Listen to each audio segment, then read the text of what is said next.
les dictateurs argentins, en mal de légitimité et de fuite en avant face à une situation intérieure désastreuse, vont se lancer dans l'aventure des Malouines, Galtieri en particulier, alors que la deuxième moitié du XXe siècle est caractérisée par la décolonisation. Elle a été celle qui, alors, a fait le U-turn pour la décolonisation. C'est-à-dire qu'elle a refusé de céder sur le principe des Malouines. Et en refusant de céder sur le principe des Malouines, évidemment, elle a contraint un personnage extrêmement important qui s'appelait Alexander Haig, qui était le secrétaire d'État aux affaires étrangères américain de Ronald Reagan, à manger son chapeau.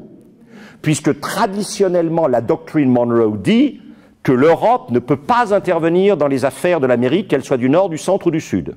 Quelle que soit la force de la relation spéciale, special relationship, nous ne pourrons pas soutenir notre allié traditionnel dans cette aventure, effectivement, post-impériale dans les Malouines. Mais c'était compté sans le patron de Haig, qui était Reagan.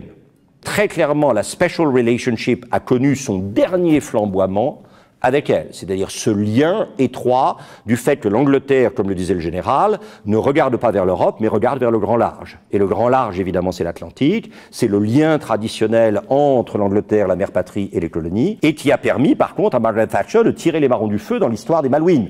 Alors ça, j'adore. Hein.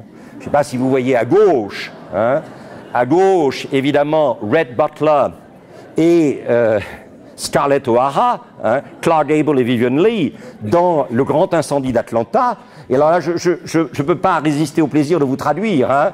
Le film qui mettra fin à tous les autres films, le dernier des films, effectivement, l'histoire d'amour la plus explosive jamais contée. Et si vous regardez évidemment les producteurs, le producteur s'appelle Milton Friedman et les productions du Pentagone, et le film s'appelle Autant en emporte le vent, bien sûr. Thatcher prend la place, évidemment, l'incendie d'Atlanta est représenté par la bombe atomique. N'oubliez pas que Thatcher, contre les gouvernements travaillistes précédents, avait pris position en faveur du déploiement des missiles Trident sur, évidemment, le sol britannique. Reagan joue le rôle de Clark Gable et de Red Butler, et la phrase est absolument magnifique. Elle avait promis de le suivre jusqu'au bout du monde, jusqu'à la fin du monde, d'une certaine manière. Il lui avait promis de l'organiser.